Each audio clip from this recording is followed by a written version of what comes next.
بسم اللہ الرحمن الرحیم۔ السلام علیکم پیارے دوستو، آج میں آپ لوگوں کی خدمت میں بچوں کی تربیت کے آداب اور اصول پیش کرنے جا رہا ہوں۔ اکثر لوگ پوچھتے ہیں بچوں کی تربیت کیسے کریں، تو میرے پیارے دوستو، تربیت سے پہلے اس کی تھوڑی سی اہمیت آپ سمجھیں، پھر میں تربیت کے گول بھی آپ کی خدمت میں پیش کروں گا۔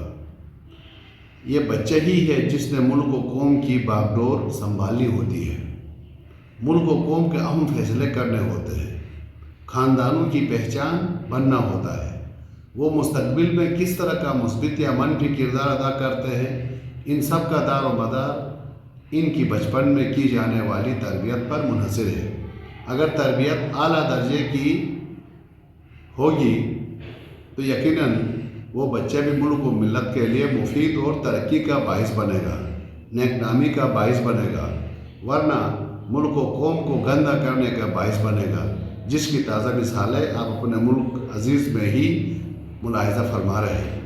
تو میرے پیارے دوستو، آج جب کفر و الحاد کی آندھیاں چل رہی ہیں، ڈش، ٹیلی ویژن، انٹرنیٹ سسٹم اور کیبل سسٹم کا غلط استعمال بہدریک ہو رہا ہے، بیہودہ رسائل، مغربی الگار اور کلچرل ڈیزاسٹرز اخلاقی پستی کے طوفان اٹھائے ہوئے ہیں، تو والدین کو اپنے بچوں کی بہتر پرورش کی فکر کرنی ہوگی تاکہ ان کا بچہ ان غلاظتوں سے پاک و محفوظ ہو اور ایک توانا اور صحت مند انسان اور مسلمان بنے۔ بچوں کی بہتر تربیت کے لیے ضروری ہے کہ گھر کے ماحول کو خوشگوار بنایا جائے۔ بعض گھرانوں میں گھریلو جھگڑوں، مالی بدحالی، نہ ختم ہونے والی خواہشات کی وجہ سے گھر کا فضا جو ہے غم آلود اور پریشان کن ہے، جس کی وجہ سے وہاں کے بچے پشمردگی اور مشکلات کا شکار ہیں۔ پہلا اصول میں نے آپ کی خدمت میں عرض کیا کہ بچوں کو خوشحال رکھنے کے لیے، بہتر تربیت کے لیے گھر کا انوائرمنٹ جو ہے وہ خوشگوار ہونا ضروری ہے، کنڈیوسو ہونا ضروری ہے۔ دوسرا اہم اصول، نصیحت آموز اور باعث عبرت کہانیوں سے بچے کی تربیت کی جائے۔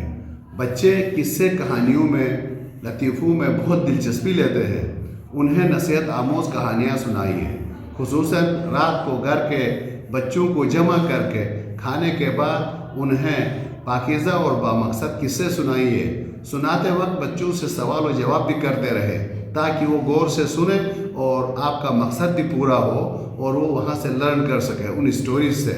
بار بار ہر وقت بچوں کو نصیحتیں کرتے رہنے سے انڈائریکٹ وے میں کہانیاں سنانا بہتر ہوتا ہے۔ بچے کو زیادہ ٹوکنے سے بچے میں ضد پیدا ہوتی ہے اور نافرمانی کا جذبہ فروغ پاتا ہے۔ اس لیے بچے کو محبت کے ساتھ، نرمی کے ساتھ، مناسب موقع پر کبھی نصیحت، کبھی کہانیاں، کبھی تجربات کی شیئرنگ ہونی چاہیے، اور بچے کے ساتھ پابندی کے ساتھ اپنے اوقات میں کچھ وقت ان کے ساتھ ضرور بیٹھیے۔ آپ محض کمائی کے مشین نہیں ہے، بچے پر آپ کا حق صرف پیسے دینا نہیں بلکہ ان کو وقت بھی دینا ہے، آپ کی صحبت چاہیے، آپ کی محبت چاہیے۔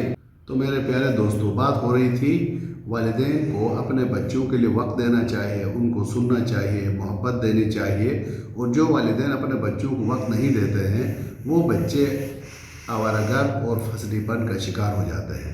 جن کے والدین ان کو وقت نہیں دیتے ہیں وہ بچے منتشر اور اداس رہتے ہیں۔ اسی طرح سے بچوں کو وقتاً فوقتاً مختصر احادیث، قرآنی آیات اور عمدہ اشعار کے ساتھ محاورے بھی یاد کروانے چاہیے۔ اس سے ان کا لب و لہجہ درست ہوگا، اس کی زبان بری باتوں سے محفوظ رہے گی اور اس کا دل و دماغ اچھی باتوں سے پر ہوگا، تو شیطان کو جگہ نہیں ملے گی۔ بہتر اخلاق کی نشوونما اور ناپسندیدہ حرکات سے باز رکھنے کے لیے بھی ضروری ہے کہ بچے کی عمر اور صلاحیت کے اعتبار سے مناسب کھیل کود، ان کی دلچسپی کے مطابق مختلف سرگرمیوں کا انعقاد بھی ضروری ہے۔ اگلا اصول، بچے سے غیر حقیقی توقعات وابستہ نہ کریں۔ بچوں کی تربیت سے کبھی مایوس نہ ہوں۔ بری عادتوں کے دور ہونے میں وقت لگتا ہے، جتنا وقت ان عادتوں کے بچے کے وجود میں داخل ہونے میں، کردار کا حصہ بننے میں لگتا ہے، ان کو الگ ہونے کے لیے بھی ٹائم چاہیے۔ لہٰذا بچوں کو کی تربیت کرتے ہوئے تھکنا نہیں چاہیے، بچوں کو اپنے معیار پر نہ جانچیے۔ یہ نہ بولیے کہ جب آپ بچے تھے تو آپ میں بھی خیر و شر کی اتنی تمیز نہیں تھی جتنی اب آپ بچوں سے توقع کر رہے ہیں۔ آپ بھی غلطیاں کر رہے تھے، آپ بھی شرارتیں کر رہے تھے، لہٰذا آپ بھی کئی سالوں کے تجربات اور غلطیوں سے سیکھی ہوئی آزمائشوں سے گزرنے کے بعد جس مقام پہ پہنچے ہو، اپنے بچے کو آج اسی مقام پہ دیکھنے کی کوشش نہ کرو، بلکہ بچے کے لیول پہ جا کر اس کی مجبوریوں کو، اس کی ضرورتوں کو سمجھ کر اس کی رہنمائی کرے۔ پیارے دوستو، صنعتی دور کی ترقی اور برکات نے بچوں کو ماں کی آغوش سے محروم کر رکھا ہے، اور ان کی ایسی ضرورت نے ڈے کیئر سینٹر کو رواج دیا ہوا ہے، جہاں انہیں ماں کی جگہ ایک کاروباری خاتون نے لیا ہوا ہے، جو اس بچے کی طرف زیادہ مسکراتی ہے، اس بچے کو گود میں زیادہ بٹھاتی ہے، جن کے والدین زیادہ پیسے دیتے ہیں، اور جن کے والدین پیسے کم دے یا نہ دے، وقت پر ان بچوں کے ساتھ ٹارچر بھی کیا جاتا ہے۔ تو لہٰذا ڈے کیئر سینٹرز صرف اسکولز اور ماسی لوگ جو ہیں وہ ماں کا کردار ادا نہیں کر سکتے ہیں۔ لہٰذا بچے کی تربیت کے لیے بنیادی جگہ ماں کی گود ہے، ماں کی تربیت ہے، باپ کا ٹائم چاہیے، باپ کی شفقت چاہیے، دیگر ضروری امور کے علاوہ۔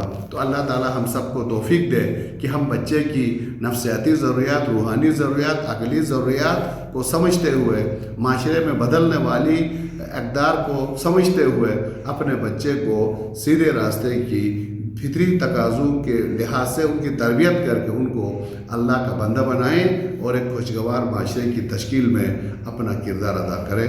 والسلام علیکم ورحمۃ اللہ وبرکاتہ۔